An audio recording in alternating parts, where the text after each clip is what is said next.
हम लोग जीएस का रिवीजन क्लास कर रहे हैं, ठीक है ना। तो ये बहुत इंपॉर्टेंट है क्योंकि आपके हाल ही में एग्जाम आपको देखने को मिलते हैं एसएससी जीडी, ठीक, यूपी होमगार्ड, देन आपको देखने को मिलेगा यूपीपी उत्तर प्रदेश पुलिस, ठीक। ये 3 आपके बहुत बड़े एग्जाम लगे हैं, ठीक। और अच्छी पोस्टें हैं, आप इन पर सिलेक्शन लें। बस आप अपना एनालिसिस करिए और कॉन्सेप्ट आप क्लियर करिए, ठीक है। कॉन्सेप्ट क्लियर करना सीखिए कि कॉन्सेप्ट कहाँ से कैसे क्लियर करना है, ठीक। मैं नहीं करता है कि आप कहाँ से पढ़ रहे हैं, कितना पढ़ रहे हैं और कैसे अपनी तैयारी कर रहे हैं, ये मायने नहीं रखता। मायने ये रखता है कि आपकी तैयारी किस तरह से हो रही है, आप किस तरह से अपने आप को एनालिसिस कर रहे हैं और प्रश्नों को आप किस तरह से समझ रहे हैं। क्योंकि आप जो एसएससी एग्ज़ाम लगे हुए हैं, जो एसएससी एस्पिरेंट्स हैं, जो एसएससी एग्ज़ाम्स हैं, एसएससी एग्ज़ाम्स में जो एसएससी एस्पिरेंट्स होते हैं वो एनालिसिस ही नहीं कर पा रहे हैं खुद का। तो आप पहले एसएससी एग्ज़ाम्स को समझो कि एसएससी क्या पूछ रहा है, कहाँ से पूछ रहा है, कितना पूछेगा। भाई जैसे आपको जीएस है तो आपको जीएस में पॉलिटी देखते हो, इकोनॉमिक्स, इन्वायरमेंट, हिस्ट्री, ज्योग्राफी, तो आप स्टैटिक जीके देखो, स्टैटिक जीके से उठाओ, करंट अफेयर्स को ऐड करो। तो जैसे आप पॉलिटी ही मान लो उठा लो, तो पॉलिटी उठा रहे हो तो पॉलिटी से आप इतना अपने आप को कॉन्सेप्ट क्लियर कर लो। टॉपिक क्लियर करने के बाद आप एमसीक्यू पे इतना कॉन्सेप्ट क्लियर होना चाहिए, कमांड कर लो कि आपसे उससे संबंधित कोई प्रश्न बन रहा है तो उड़ा दो, ठीक। तो ये बात हो गई आप लोगों के लिए। चलिए तो हम लोग सीरीज स्टार्ट करें, चलो रिवीजन क्लास स्टार्ट करते हैं। चलो देखो, पहला प्रश्न है, निम्नलिखित में से किस अनुच्छेद के तहत कोई व्यक्ति अपने मौलिक अधिकारों के प्रवर्तन के लिए सीधे सर्वोच्च न्यायालय जा सकता है। किसके लिए? प्रवर्तन के लिए। कहाँ? सीधे सर्वोच्च न्यायालय जा सकता है। प्रश्नों को एक बार पढ़ना, एक बार ना समझ में आए 2 बार पढ़ना, प्रैक्टिस अच्छे से करना, ठीक। तो अब देखो, किस अनुच्छेद के तहत कोई व्यक्ति अपने मौलिक अधिकारों के प्रवर्तन के लिए सीधे सर्वोच्च न्यायालय जा सकता है। आपको मालूम होगा जो आर्टिकल 32 है, अनुच्छेद 32, वो संवैधानिक उपचारों का अधिकार बतलाता है, ठीक है। और आपको मालूम है कि यदि आपके अधिकारों का कोई हनन करता है, आपके अधिकारों का कोई हनन करता है तो आपको सर्वोच्च न्यायालय में जाने का अधिकार है। आप सर्वोच्च न्यायालय जाकर याचिका दायर कर सकते हैं, जिससे कि जो अभी आपके अधिकारों का हनन करता है। क्लियर है? तो ये आर्टिकल 32 बताता है कि यदि आपके अधिकारों को कोई किसी भी प्रकार का कोई उल्लंघन करता है तो आपको सर्वोच्च न्यायालय में जाने का अधिकार देता है, ठीक। आप अपनी याचिका दायर कर सकते हैं। तो सर्वोच्च न्यायालय की बात कर रहे हैं, ठीक है। तो सर्वोच्च न्यायालय में कोई व्यक्ति, अभी आपको बताया गया है ना, तो कहां पर जा सकता है, किसके आर्टिकल के थ्रू? आर्टिकल 32 मीन्स अनुच्छेद 32 के तहत बात कर दिया है मौलिक अधिकारों की, फंडामेंटल राइट्स की, मौलिक अधिकारों की। कीवर्ड पकड़ो, ट्रीटमेंट कर डालो। आओ पहले हम लोग ट्रीटमेंट करते हैं। देखो समझो, मौलिक अधिकार, मौलिक अधिकार, फंडामेंटल राइट्स, कहां से कैसे प्रश्न बनते हैं आपको समझना है। किस भाग में आपको देखने को मिलता है? भाग 3। किस में देखने को मिलेगा? भाग 3 में आपको देखने को मिलेगा, भाग 3 में देखने को मिलेगा, ठीक। अनुच्छेदों की बात करें तो आपको आर्टिकल्स मीन्स अनुच्छेद आपको कहां से कहां तक देखने को मिलेंगे? 12 से 35, 12 से 35 ये आपको मौलिक अधिकारों के अनुच्छेद देखने को मिलेंगे, 12 से 35। याद रखना, क्वेश्चन कहीं से भी बने, बस आपको माइंड में सेट रखना है, गेम खेलना है, ठीक। तो ये बात होगी। अगर हम लोग बात करें आर्टिकल 32, आर्टिकल 32 की बात करें, मीन्स क्योंकि प्रश्न में आर्टिकल 32 बात कर रहा था ना, आर्टिकल 32 की बात करें, अनुच्छेद 32। अब आप देखिए आपको पॉइंट कहाँ से मिल रहे हैं, आपको कैसे तैयारी करना है। आर्टिकल 32 की बात करें तो आर्टिकल 32 को याद रखना, आर्टिकल 32 को डॉक्टर भीमराव अंबेडकर,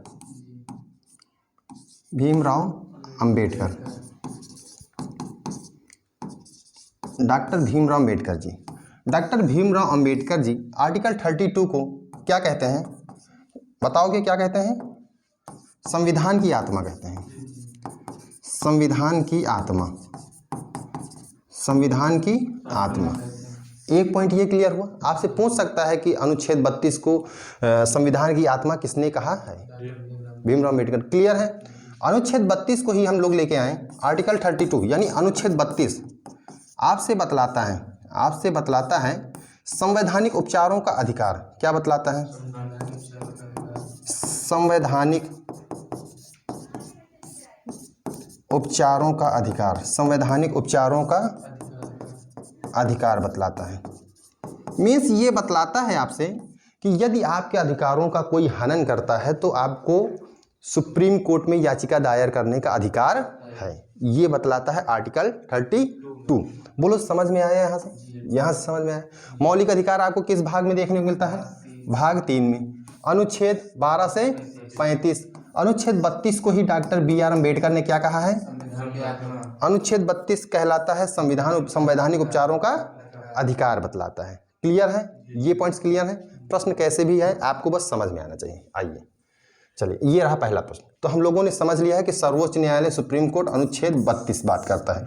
वहीं उच्च न्यायालय की बात करें तो अनुच्छेद 226, अनुच्छेद 226 किसकी बात करता है? हाई कोर्ट की बात करता है, यानी उच्च न्यायालय की बात करता है। आर्टिकल 226 याद रखना। ठीक, चलो नेक्स्ट क्वेश्चन। चल ये क्वेश्चन है, मौलिक अधिकारों से संबंधित भारतीय संविधान के निम्नलिखित में से कौन से अनुच्छेद आपातकाल, याद रखना, आपातकाल के दौरान निलंबित नहीं किया जा सकता है? आपातकाल के दौरान निलंबित नहीं किया जा सकता है। ऑप्शन है आपके अनुच्छेद 31-32, अनुच्छेद 20-21, अनुच्छेद 17-18, अनुच्छेद 29-30। आप जब कॉन्सेप्ट आपका क्लियर होगा तो आप कीवर्ड पकड़ो। कीवर्ड आपको दिखा इमरजेंसी, आपातकाल, क्या दिखा? आपातकाल दिखा, आपातकाल, इमरजेंसी आपको देखने को मिलता है भाग 18 में। आपसे प्रश्न कैसे भी पूछे क्लियर रहो, किस में देखने को मिलता है? भाग 18 में देखने को मिलता है, जहां पे वो 3 प्रकार के आपातकाल आपको देखने को मिलते हैं। कौन कौन से? आर्टिकल 352, अनुच्छेद 352। अनुच्छेद 352 में आपसे क्या कहता है? अनुच्छेद 352 में आपसे क्या बतलाता है? अनुच्छेद 352 में आपसे कहता है राष्ट्रीय आपातकाल। किसकी बात करता है? राष्ट्रीय आपातकाल की बात करता है। अनुच्छेद 356 में राष्ट्रपति शासन की बात करता है।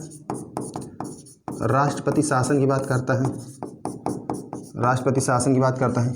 अनुच्छेद 360, अनुच्छेद 360 जहां पे वित्तीय आपातकाल की बात करता है। किसकी बात करता है?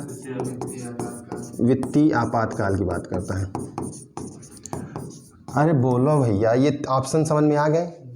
तो आपातकाल हमने कीवर्ड देखा, बस कीवर्ड देखा। अब इस कीवर्ड के सहारे हमने लपेट लिया कि इमरजेंसी जो है वो आपको भाग 18 में देखने को मिलती है, जहां पर अनुच्छेद आपको 352 से 360 देखने को मिलते हैं। 352 में अनुच्छेद आपको देखने को मिलता है राष्ट्रीय आपातकाल। कौन सा देखने को मिलता है? आपसे पूछ सकता है कि अनुच्छेद 356 में किस आपातकाल की बात की जाती है, तो राष्ट्रपति आपातकाल। 360 में आपसे वित्तीय आपातकाल की बात करता है। याद रखना, जब आपातकाल लगता है, इमरजेंसी जब लगता है, तो उस समय आपके मौलिक अधिकारों में आपके जो राइट्स मीन्स जो आपको अनुच्छेद है मौलिक अधिकारों के, वो अनुच्छेद निलंबित हो जाते हैं, सिवाय, याद रखना, सिवाय अनुच्छेद 20 और 21 को छोड़कर। अनुच्छेद 20 और 21 मीन्स आपके अनुच्छेद निलंबित हो जाते हैं मौलिक अधिकारों के, सिवाय 20 और 21 को छोड़कर। ठीक है, जो आपके 19 आप देखते हैं 19 में जो आपको स्वतंत्रता दी जाती है ना, तो वो सब आपके जो भी हैं वो आपके निलंबित हो जाते हैं मौलिक अधिकारों में, सिवाय 20 और 21 जो आर्टिकल हैं ये निलंबित नहीं होते हैं। अब प्रश्न पढ़ो भैया, प्रश्न पढ़ लो। देखो प्रश्न क्या कह रहा है? मौलिक अधिकारों से संबंधित भारतीय संविधान के निम्नलिखित में से कौन से अनुच्छेद आपातकाल, इमरजेंसी के दौरान निलंबित नहीं किया जाता? ऑप्शन आप लोग बताओ।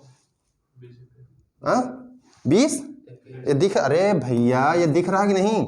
20-21 तो बोलो है भाई। अनुच्छेद 20-21 बताओ। नहीं समझ में आया ना? तो यार तैयारी मीन्स आपकी तैयारी डिपेंड करती है कि आप तैयारी कैसे कर रहे हैं, है ना, क्वेश्चनों को कैसे लपेट रहे हैं।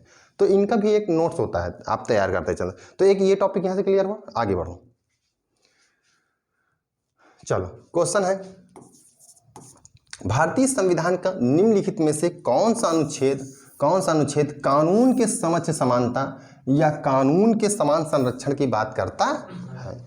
कानून के समक्ष समानता या कानून के समान संरक्षण की बात करता है। आर्टिकल आपसे 17 की बात करेगा, आर्टिकल 21 की बात करेगा, आर्टिकल 14 की बात करेगा, आर्टिकल 23 की।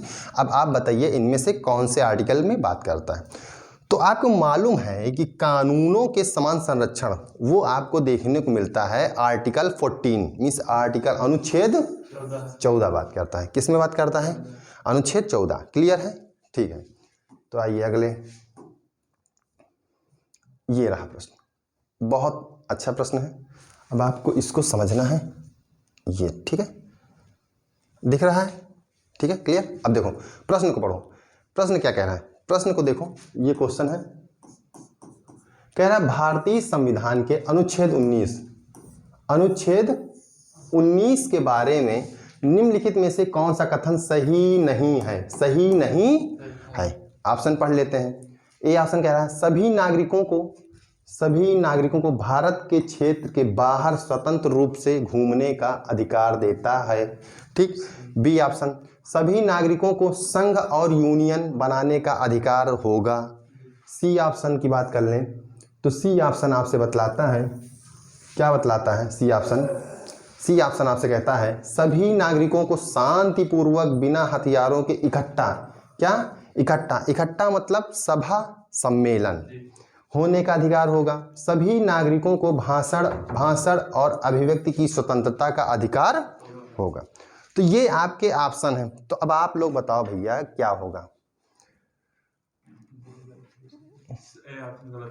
गलत है ना? कॉन्सेप्ट इसका ए ऑप्शन नहीं, गलत है, बी। हाँ चलो ठीक, ये आपका मत है ना? ये आपका मत है। देखिए अगर हम लोग इसको एनालिसिस करें, अच्छे से समझें कि क्या कह रहा है प्रश्न। पहले हमने बताया ना, आप कीवर्ड पकड़ना सीखो। जब कीवर्ड पकड़ लोगे तो आप उसका ट्रीटमेंट कर सकते हो। कैसा कर सकते हो? ट्रीटमेंट अच्छे से कर सकते हो और कॉन्सेप्ट भी क्लियर कर सकते हो। बात कर रहा है आर्टिकल 19 अनुच्छेद 19। तो हम लोग पहले देख लें जिससे कॉन्सेप्ट आपका क्लियर हो जाए। अनुच्छेद 19 की बात करें तो ये रहा अनुच्छेद 19 की। अगर हम लोग बात करें, ये अनुच्छेद 19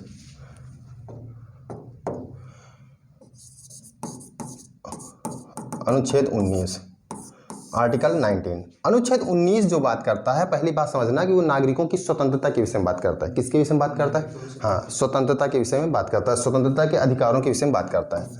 स्वतंत्रता के अधिकारों के विषय में बात करता है।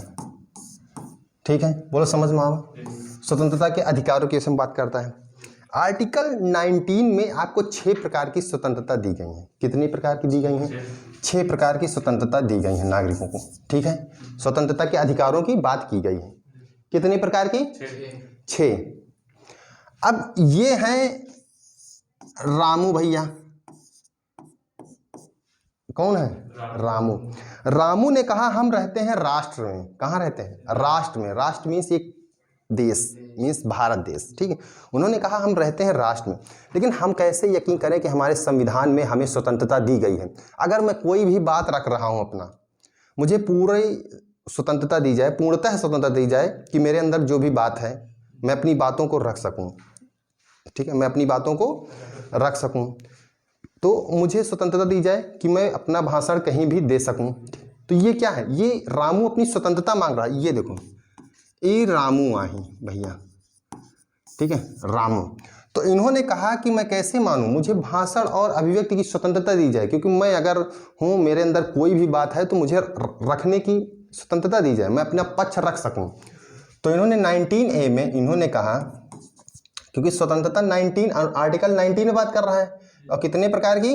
6 प्रकार की स्वतंत्रता के अधिकारों की बात कर रहा है। 19A में इसने कहा कि भैया मुझे भाषण और अभिव्यक्ति की स्वतंत्रता दी जाए। याद रखना, भाषण और अभिव्यक्ति की स्वतंत्रता दी जाए। अभिव्यक्ति की स्वतंत्रता दी जाए।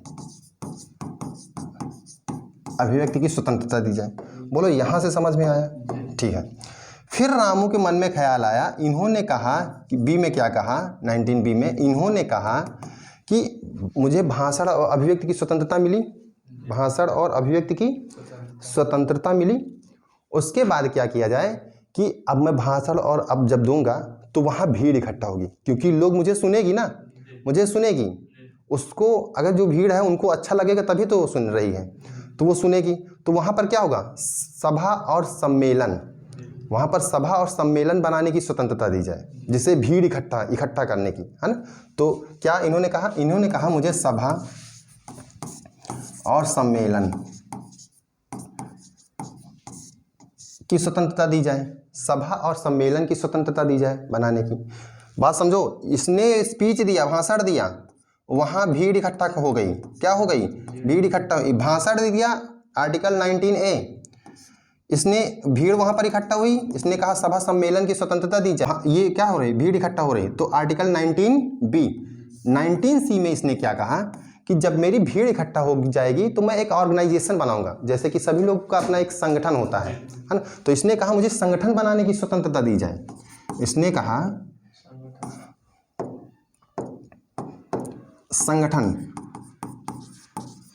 संगठन बनाने की स्वतंत्रता दी जाए, संगठन बनाने की स्वतंत्रता दी जाए। बोलो, ये भी इसने रामू को मिल गया।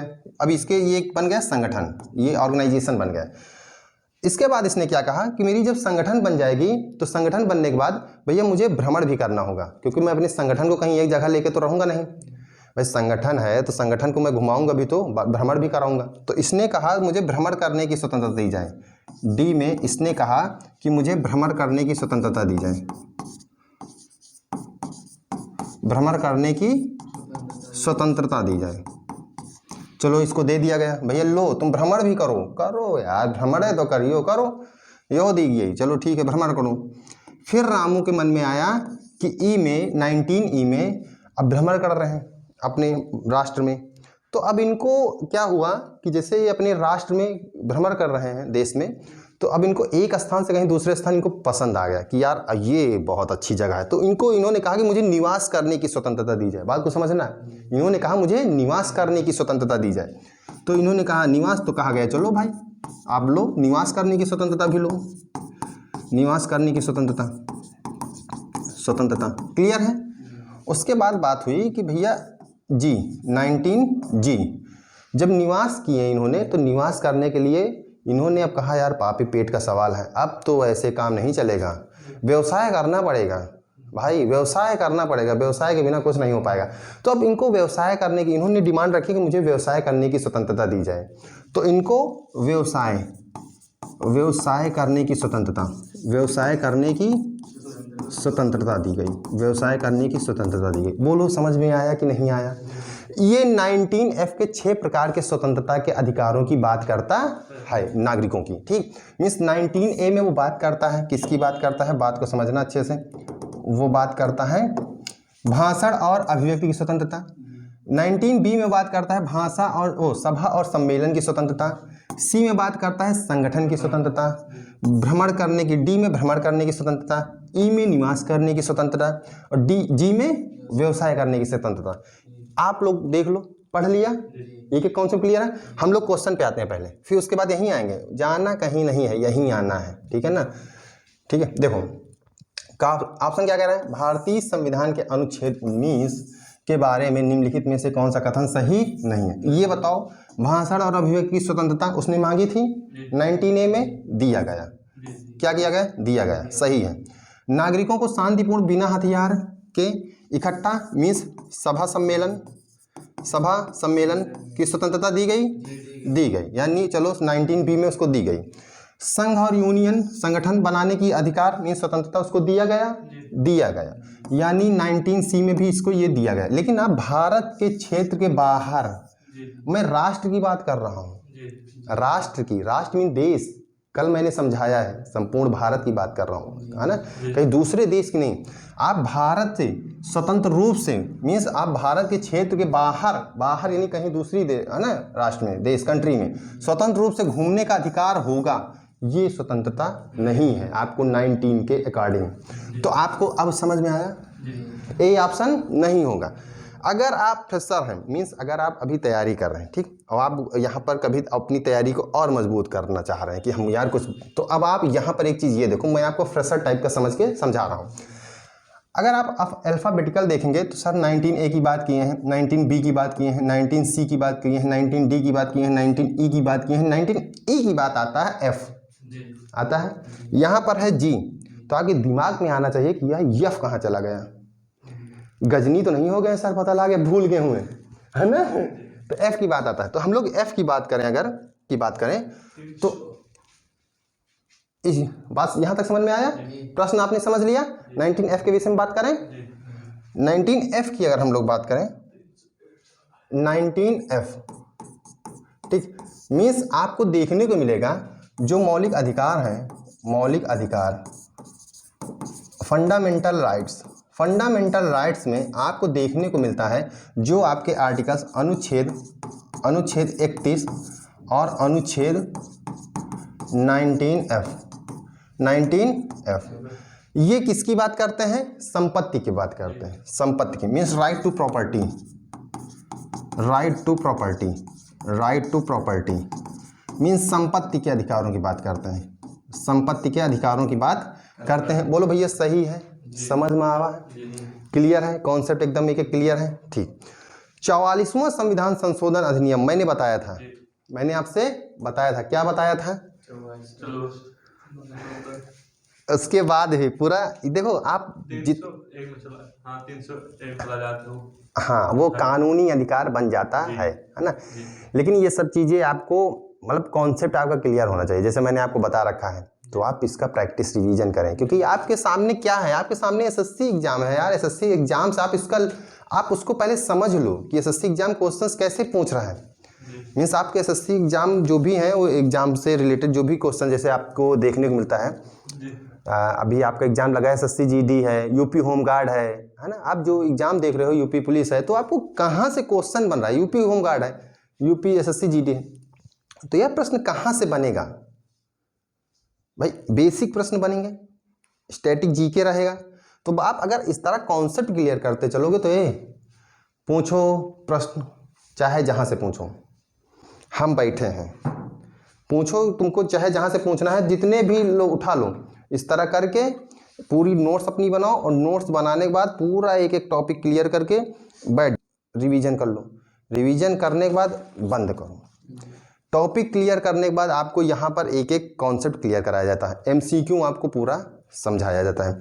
तो आपको मालूम होना चाहिए कि 44वां, जैसे अब आपको याद नहीं है, मैंने बता रखा है कि 44th कॉन्स्टिट्यूशन अमेंडमेंट एक्ट 1978, 44वें संविधान संशोधन अधिनियम 1978 के द्वारा इसे आर्टिकल अनुच्छेद 300A में रख दिया गया। किस में रख दिया गया, 300A में रख दिया गया, जिसे कानूनी अधिकार बताया गया। क्या बताया गया, कानूनी अधिकार बताया गया। अभी तक कहाँ पे था, अभी तक ये क्या था, अभी तक ये था मौलिक अधिकार, अभी तक क्या था, मौलिक अधिकार। तो इसको 44th कॉन्स्टिट्यूशन मीन 44वां संविधान संशोधन अधिनियम 1978 के द्वारा क्या कर दिया गया, हटा दिया गया। बोलो हटा दिया गया, क्या कर दिया गया, हटा दिया गया। क्या था, राइट टू प्रॉपर्टी, संपत्ति के अधिकारों की बात कर रहा था। बोलो भैया यहाँ आप समझ में आया कि 19F कहाँ चला गया, यानी कॉन्स्टिट्यूशन अमेंडमेंट एक्ट के थ्रू इसको हटा दिया गया। समझ में आ गया आप लोगों को, कॉन्सेप्ट क्लियर है। तो इस तरह आप तैयारी करो, कॉन्सेप्ट क्लियर है ना, करो और आओ दो एसएससी एग्जाम, और ना निकले तो कहो, डिपेंड करता है कि आप तैयारी कैसे कर रहे हैं, ठीक है ना। हाँ तैयारी कैसे कर रहे हैं, खुद का एनालिसिस कैसे कर पा रहे हैं आप। तो क्वेश्चन समझ गए ये, तो पहला ऑप्शन इसका गलत है। चलो आ जाओ फिर, चलो ये क्वेश्चन कह रहा है संविधान के अनुच्छेद 17 के अनुसार निम्नलिखित में से किसे समाप्त कर दिया गया और किसी भी रूप में इसका अभ्यास निषिद्ध है। किसी भी रूप में इसका अभ्यास निषिद्ध है। याद रखना आर्टिकल 17 बात करता है अनटचेबिलिटी मीन्स अस्पृश्यता, छुआछूत, ठीक है ना, अस्पृश्यता, ठीक है। बहुत लड़के भेदभाव में लगा के चले आते हैं, गलत कर देते हैं, तो ध्यान देना है ना, तो कंफ्यूज नहीं होना। अनटचेबिलिटी की बात करता है, अस्पृश्यता की बात करता है आर्टिकल 17 अनुच्छेद 17। कॉन्सेप्ट क्लियर, ठीक, आगे बढ़ो। चल अगला क्वेश्चन है, क्वेश्चन कह रहा है भारत के संविधान का कौन सा अनुच्छेद सर्वोच्च न्यायालय को मौलिक अधिकारों के प्रवर्तन के लिए निर्देश या रिट जारी करने का अधिकार देता है। तो रिट जारी करने का जो अधिकार देता है वो आपको मालूम होना चाहिए, कौन देता है, आर्टिकल 30, आर्टिकल 32, आर्टिकल 29, आर्टिकल 31।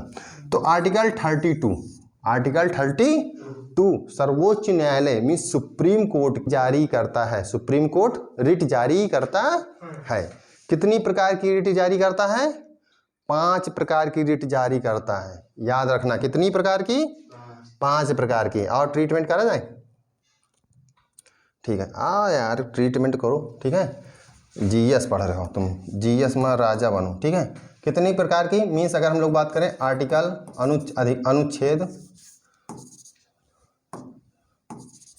अनुच्छेद 32 एक उपचारों का अधिकार बोलता है, ठीक है? जिसमें आपको आर्टिकल 32 में 2 आपको देखने को मिलेगा, 32 के 2 में आपको देखने को मिलता है कि सुप्रीम कोर्ट को रिट में सुप्रीम कोर्ट रिट जारी करता है, सुप्रीम कोर्ट सर्वोच्च न्यायालय रिट जारी करता है, रिट जारी करता है, ठीक? आर्टिकल 32 ठीक है, रिट जारी करता है। और कितने प्रकार की जारी करता है? 5 प्रकार की रिट जारी करता है। कितने प्रकार की? 5 प्रकार की रिट जारी करता है। बोलो समझ में आवा कौन कौन सी रिट है? आओ, पहला है बंदी प्रत्यक्षीकरण, शाबाश, बंदी प्रत्यक्षीकरण, बंदी प्रत्यक्षीकरण। दूसरा है परमादेश, शाबाश, परमादेश। तीसरा है अधिकार परीक्षा, अधिकार परीक्षा। चौथा है प्रतिषेध। क्या है? प्रतिषेध। नीचे जाओ भाई। पांचवा है क्या है? उत्प्रेषण, उत्प्रेषण। क्या है? उत्प्रेषण। ये 5 प्रकार के रिट जारी करता है। अब बताओ साहिल भैया, तुम कह रहे हो कि जीएस में पैंट टाइट हो जाती, तैयारी रही तो पैंट में जो बेल्ट हो तो उनमें होल रहा था, उनका खोल के ढीला भी किया जा सकता है ना? तो आप तैयारी अगर कॉन्फिडेंस आपका क्लियर है, कॉन्फिडेंस में हो, ओवर कॉन्फिडेंस नहीं, बशर्ते आपको एसएससी एग्जाम्स का पैटर्न समझना है, एक एक कॉन्सेप्ट क्लियर करना है, देन एमसीक्यू पीवाईक्यू अच्छे से करना है, उनको एनालिसिस करते हुए आपको टॉपिक समझना है। सिलेक्शन काहे ना हो यार, सिलेक्शन क्यों नहीं होगा? तुम ठानोगे तब सिलेक्शन होगा, ठीक? तो ये चीज़ें हैं। तो आप समझ गए, रिट 5 प्रकार की रिट जारी करता है। कौन जारी करता है? Supreme court. और बंदी ये 5 प्रकार की रिटें हैं, आप ध्यान रखना। बंदी प्रत्यक्षीकरण, परमादेश, अधिकार परीक्षा, प्रतिषेध, उत्प्रेषण, ठीक? और हाई कोर्ट को आर्टिकल 226 में उच्च न्यायालय की बात करता है। आ जाओ, इसकी बात करते हैं ना, इसकी बात करते हैं। अब क्वेश्चन, अब अगला क्वेश्चन है ना, मीन्स हम लोग यहाँ कर लिए ना आर्टिकल 32, ठीक है? आर्टिकल 32, ठीक? चलो आओ, अब ये क्वेश्चन है, क्वेश्चन को देखो। क्वेश्चन आपसे कह रहा है कि भारतीय संविधान का कौन सा अनुच्छेद, भारतीय संविधान का कौन सा अनुच्छेद धार्मिक मामलों के प्रबंधन के लिए, धार्मिक मामलों के प्रबंधन के अधिकार की गारंटी देता है? तो धार्मिक मामलों के प्रबंधन के अधिकार की जो गारंटी देता है वो आर्टिकल 26 है। कौन सा है? आर्टिकल 26 है। समझ में आया? चलो आओ, क्वेश्चन बता रहा है आपसे। क्वेश्चन क्या कह रहा है, समझो उसका रूप अच्छे से। अस्पृश्यता मीन्स अनटचेबिलिटी, आर्टिकल 17, शाबाश, इस तरह दहाड़ देख के मार दो। आर्टिकल 17 निम्नलिखित में से किस मौलिक अधिकार के विरुद्ध है? अब पूछ रहा है किस मौलिक अधिकार के विरुद्ध? ऑप्शन, संवैधानिक उपचारों का अधिकार, स्वतंत्रता का अधिकार, धर्म की स्वतंत्रता, समानता की स्वतंत्रता। अब एक बात बताओ, समानता है ना, आपको देखने को मिलता है मौलिक अधिकार में, आपको फंडामेंटल राइट्स, मौलिक अधिकार में आपको समानता का अधिकार देखने को मिलता है। क्या देखने को मिलता है? समानता का अधिकार देखने को मिलता है। आर्टिकल 14 to 18, 14 से 18 के बीच में, जहां आपको 14 से 18 के बीच में एक 17 नंबर देखने को मिलता है, जिसे आर्टिकल 17 है ना। आर्टिकल 17 कहाँ देखने को मिलेगा? समानता के अधिकार में। और अनुच्छेद 17 आपसे बतलाता है अनटचेबिलिटी, यानी अस्पृश्यता, है ना, अस्पृश्यता का अंत, है ना, अनटचेबिलिटी। तो अस्पृश्यता की बात करता है, तो जो अस्पृश्यता बात करता है वो आपको कहाँ देखने को मिलेगा? 17, अनुच्छेद 17। और अनुच्छेद 17 आपको कहाँ देखने को मिल रही है? 14, यानी समानता का अधिकार। ये रहा समानता का अधिकार। नहीं समझ में आओ? पूछो, एग्जाम में बैठ जाओ, बस कॉन्सेप्ट क्लियर होना चाहिए। आपका कॉन्सेप्ट क्लियर रहेगा भाई ना, तो परेशान ना हो, अच्छे से एग्जाम निकलेगा, ठीक है? देखो क्वेश्चन है अगला, कौन सा अधिकार भारत के किसी भी भाग में रहने और बसने का उपबंध कराता है? मीन्स कौन सा अधिकार भारत के किसी भी भाग में रहने और बसने का उपबंध कराता है? स्वतंत्रता का अधिकार, समानता का अधिकार, शोषण के विरुद्ध अधिकार, सांस्कृतिक और शैक्षणिक अधिकार। क्योंकि आप फ्री हैं, आपको आर्टिकल 19 में क्या बताया गया है? नागरिकों के स्वतंत्रता के अधिकारों के विषय में बात किया गया है, ठीक है। तो उसमें यही तो कहा गया है, निवास करने की स्वतंत्रता। तो वही कहा गया है आपसे कि भारत में किसी भी भाग में रहने और बसने का उपबंध कराता है, तो वो स्वतंत्रता का अधिकार देता है। क्या देता है? स्वतंत्रता का अधिकार देता है। आप फ्री हैं भारत में ही कहीं भी रहने के लिए, ठीक है। तो ये है प्रश्न। आओ और देखो, बहुत सारे प्रश्न हैं यार, है ना। तो अब अगला प्रश्न देखो, ये क्या कह रहा है आपसे। देखो क्वेश्चन में आपसे कह रहा है कि भारतीय संविधान का निम्नलिखित में से कौन सा अनुच्छेद समान न्याय, निःशुल्क कानूनी सहायता से संबंधित है? समान न्याय और निःशुल्क कानूनी सहायता से संबंधित है। Article 48A, 51A, 43A, 39A। तो याद रखना, जो समान न्याय और निःशुल्क कानूनी सहायता, हाँ बताइए, नहीं, जो समान न्याय और निःशुल्क कानूनी सहायता से जो संबंधित है वो आर्टिकल 39A से है। किससे है? आर्टिकल 39A से संबंधित है। हाँ, ये प्रश्न है आपसे, कह रहा है कि निम्नलिखित क्वेश्चन है, निम्नलिखित में से कौन सा राज्य का नीति निर्देशक सिद्धांत है? नीति निर्देशक सिद्धांत है। ऑप्शन है राष्ट्रीय संघर्ष के आदर्शों को संजोए रखना। उनका नीति निर्देशक का मतलब समझ रहे हो? संविधान में कौन से भाग में है नीति निर्देशक? मतलब डीपीएसपी, राज्य की नीति निर्देशक तत्व, डीपीएसपी। जो भाग आपको देखने को मिलेगा, किसमें देखने को मिलेगा? 4 में, भाग 4 में। अनुच्छेद आपको देखने को मिलेंगे, हाँ, अनुच्छेद आपको जो देखने को मिलेंगे वो 36 से 51 में देखने को मिलेंगे, ठीक है। अच्छा, डीपीएसपी वाद योग है कि आवाद योग है? याद रखना, आवाद योग है। कैसा है? आवाद योग है, ठीक है ना। कैसे भी प्रश्न बने, आप कॉन्सेप्ट अपना क्लियर करते चलो, इनसे बाहर आपके प्रश्न नहीं बन सकते हैं, ठीक है। तो डीपीएसपी क्या है? आवाद योग है, क्योंकि ये न्यायालय में प्रवर्तनीय नहीं है, ठीक है ना। और मौलिक अधिकार वो आपके वाद योग है, ना, क्योंकि आपके अधिकारों का अगर कोई उल्लंघन करता है तो आपको राइट्स है कि आप सुप्रीम कोर्ट जाके याचिका दायर कर सकते हैं, ठीक है ना। तो क्लियर है, इतनी चीज़ें क्लियर हो गई डीपीएसपी के विषय में। भाग 4 अनुच्छेद 36 से 51 आवाद योग है, राज्य के नीति निर्देशक तत्व। चल, ऑप्शन, लोक कल्याण की अभिवृद्धि के लिए सामाजिक व्यवस्था बनाए रखना, संविधान और उनके आदर्शों का पालन करना, और व्यक्तिगत और सामूहिक गतिविधि के सभी क्षेत्रों में उत्कृष्टता का दिशा में प्रयास करना। तो याद रखना, जो डीपीएसपी है, राज्य का नीति निर्देशक तत्व है, वो लोक कल्याण की अभिवृद्धि के लिए सामाजिक व्यवस्था बनाए रखना है। क्या है? सामाजिक व्यवस्था बनाए रखना है। बोलो, समझ में आ रहा है? ठीक है, ये रहे प्रश्न। ठीक, अब अगला प्रश्न देखो। प्रश्न है, क्वेश्चन क्या कह रहा है कि निम्नलिखित में से कौन सा विकल्प राज्य के नीति निर्देशक सिद्धांत की सूचीबद्ध नहीं है? नीति निर्देशक सिद्धांत के सिद्धांतों में सूचीबद्ध नहीं है। ऑप्शन है, लोगों के कल्याण को बढ़ावा देना, समान कार्य के लिए समान वेतन, कुछ मामलों में ट्रांसजेंडरों के लिए अधिकार, नागरिकों के लिए समान नागरिक संहिता। याद रखना, जो राज्य के नीति निर्देशक तत्व हैं, डीपीएसपी हैं, इन जो 36 से 51 अनुच्छेदों में बात करता है, उनमें कहीं भी कुछ मामलों में ट्रांसजेंडरों, ठीक है, के अधिकारों की बात नहीं करता है।